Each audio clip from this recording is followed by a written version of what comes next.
Vous êtes belle, c'est une certitude, mais vous serez encore plus belle avec ce que Laurence va vous proposer aujourd'hui. Le vegan, on en parle beaucoup en ce moment. Alors on en parle de plus en plus et il y a un lien avec les deux chroniques précédentes. L'Inde, moteur des innovations. L'Inde, c'est le pays où certains animaux sont sacrés, où il n'est pas question de toucher aux animaux.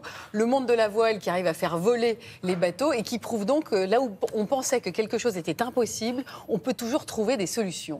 Et bien c'est la synthèse du phénomène vegan. On parle beaucoup du bio. Le bio en cosmétique, c'est 3% du marché. C'est une croissance à plus 7%. C'est pas mal. Mais j'ai envie de vous dire déjà, le bio, c'est terminé. On parle du naturel, beaucoup plus. Alors ça on sait qu'on ne peut pas arriver à respecter complètement le cahier des charges bio. Et on va de plus en plus parler du véganisme. Vegan, V-E-G-N, on les voit souvent comme des gens qui sortent de leur hutte, qui vivent avec des branchages et qui essayent de bricoler des trucs. Pascal Leclèche a voulu faire plaisir à son épouse qui cherchait des cosmétiques véganes. Et de 2 références produits, à presque 1800 maintenant, ils sont en train de nous prouver qu'ils ont pu créer, il y a 5 ans, en 5 ans, une enseigne qui propose des cosmétiques où on est allé répondre à une problématique, comment ne pas utiliser tout ce qui vient des animaux. Et tout ce qui vient des animaux, ça peut même vouloir dire ne pas utiliser, par exemple, la cire d'abeille. Difficile de trouver des réponses pour ça. Écoutez-le, vous allez voir, le phénomène vegan, c'est assez étonnant en cosmétique. Ce qui est vegan, c'est tout ce qui n'exploite pas les animaux. Mais exploiter même faiblement. Enfin, on va essayer vraiment de ne pas avoir d'impact négatif sur les animaux. On va essayer de ne pas tirer des richesses du monde animal. Dans les cosmétiques véganes, on a une offre assez large. On a 1800 références actuellement. On a les soins, on a les produits d'hygiène, et puis on a le maquillage. Le maquillage, c'était là où c'était le plus difficile de trouver des cosmétiques 100% véganes. Notamment les rouges à lèvres et les mascaras, parce qu'il y a de la cire d'abeille, et c'est assez difficile à remplacer la cire d'abeille. C'est quand même un ingrédient assez noble, et c'est remplacé par de la cire de Candélia, en général.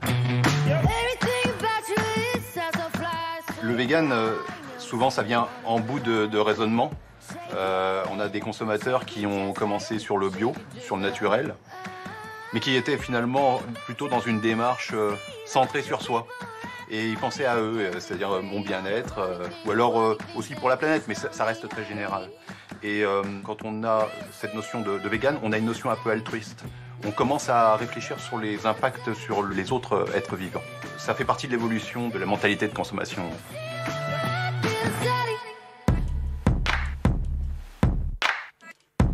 Les cosmétiques, ça va être une partie facile pour aborder le véganisme, parce que ça va pas heurter tout ce qui est peut-être culturel, c'est-à-dire que les personnes ont une culture gastronomique, par exemple.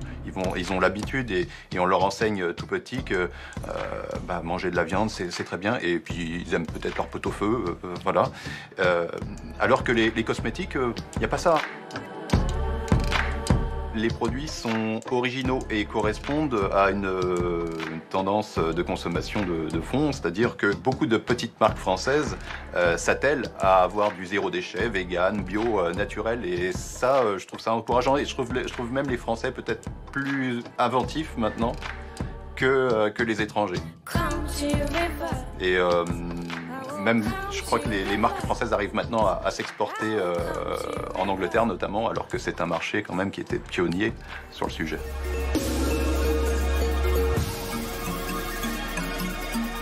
On pourrait nous croire comme des hippies, comme une vision un peu post-68ard du véganisme. Or, maintenant, le véganisme est un phénomène qui touche la ville directement, et les gens sont véganes sans en avoir l'air. Je ne vais pas parler de combat, mais on y est presque, parce que c'est pas évident quand même d'imposer le vegan aujourd'hui. Les 2 jeunes femmes qu'on a vues dans ce reportage, vous avez Chloé Tesla, qui est une mannequin comédienne, qui est presque égérie d'une parole végane, qui est la brune à longs cheveux, un peu plus droit, et puis Andrea, qui est aussi mannequin, qui connaissait pas bien le monde du vegan, et on fait pas la différence entre la façon dont l'une ou l'autre est maquillée, et à hydrater sa peau, voire même habillée. Donc la démarche intéressante à retenir, on est d'abord bio, parce qu'on veut s'occuper de soi, c'est une démarche démarche qui est relative au bien-être. Ensuite, on va vers le naturel parce que l'offre nous y pousse.